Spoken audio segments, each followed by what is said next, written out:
Hi friends, అందరూ ఎలా ఉన్నారు? ఇప్పుడు మనం egg and sweet corn rice ఎలా ప్రిపేర్ చేసుకోవాలో చూద్దామండి.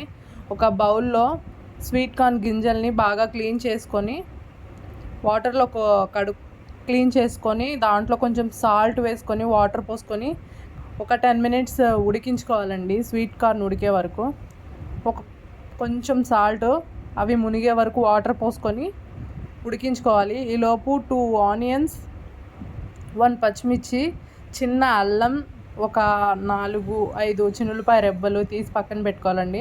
ఆనియన్స్ చిన్న చిన్న ముక్కల్లాగా కట్ చేసుకోవాలి. సన్నగా బారుగా కాకుండా చిన్నగా పీసెస్ లాగా కట్ చేసుకోవాలి. అట్లా మొత్తం కట్ చేసుకున్నాక పచ్చిమిర్చి కూడా కట్ చేసుకోవాలండి. ఆనియన్స్ కట్ చేసుకున్నాక ఆనియన్స్ కూడా రౌండ్గా చిన్నగా కట్ చేసుకోవాలి.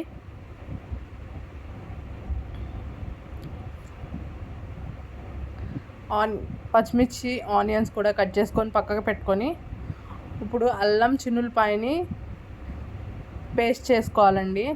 నేను చిన్న రోల్ ఉంటే దాంట్లో నూరేస్తున్నాను. మిక్సీకి వేసుకున్నా పర్లేదు, అంటే చిన్నవే కదా, మిక్సీకి అంత ఏం తిరుగుతాయి అంటే కొంచెమే కదా అన్నట్లు దీంట్లో వేసి నూరేసాను.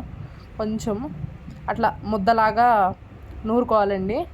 నూరుకొని ఆనియన్స్, మనం ఇందాడ నూరుకున్న అల్లం వెల్లుల్లి అన్నీ ఒక ప్లేట్లోకి తీసుకోవాలి. అప్పుడు ప్యాన్ పెట్టుకొని దాంట్లో ఆయిల్ వేసుకోవాలి. ఆయిల్ కొంచెం ఎక్కువే పడుతుందండి. దాంట్లో ఇప్పుడు మనం ఒక 2 ఎగ్స్ బీట్ చేసుకొని వేసుకోవాలి. ఒకవేళ మీకు కొంచెం ఎక్కువే కావాలి అనుకుంటే ఇంకా 2 కానీ 1 కానీ ఎక్స్ట్రా వేసుకోండి. నేను 2 ఎగ్స్ వేసాను.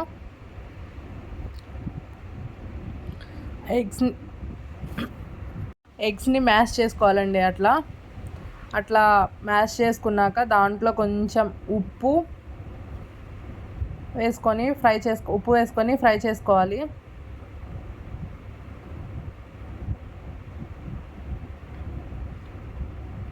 మనం ఇందాక నూరుకున్న అల్లం వెల్లుల్లి కూడా దాంట్లో వేసుకొని ఆ పచ్చివాసన పోయే వరకు ఫ్రై చేసుకోవాలి. అలా పచ్చివాసన పోయాక మనం ఇందాక ఉడికించిన కార్న్ వేసుకోవాలి. కార్న్ వేసుకొని ఫ్రై చేసుకోవాలండి.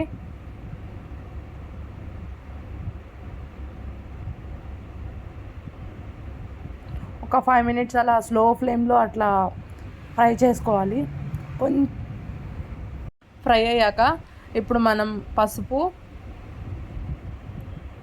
కారం తర్వాత వేసుకోవాలి. ఇప్పుడు ఆనియన్స్ వేసేసుకొని ఫ్రై చేసుకోవాలి. ఆనియన్స్ కొంచెం పంటికి తగులుతూ ఉంటే బాగుంటుందండి. బాగా ఫ్రై ఏం చేసుకోక్కర్లేదు, కొంచెం లైట్గా కలర్ చేంజ్ అయితే చాలు. ఆనియన్స్ వేసుకొని బాగా మిక్స్ చేసుకున్నాక లైట్గా కారం వేసుకోవాలి. మనం ఆల్రెడీ పచ్చిమిర్చి వేసుకున్నాం కాబట్టి కొంచెం చూసి వేసుకోండి. నేను కొంచెం తక్కువ 1 స్పూన్ వేసాను.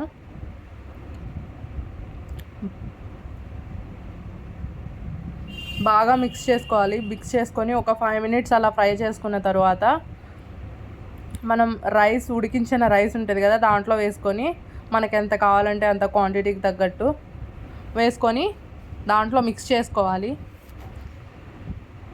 నేను ఒక చిన్న బౌల్కి వేసానండి రైస్.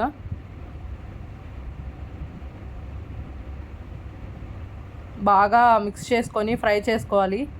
అట్లా రైస్కి మొత్తం పట్టేలాగా ఫ్రై చేసుకోవాలి. చాలా టేస్టీగా ఉంటుందండి రెసిపీ. స్వీట్ కార్న్ పంట కింద తగులుతూ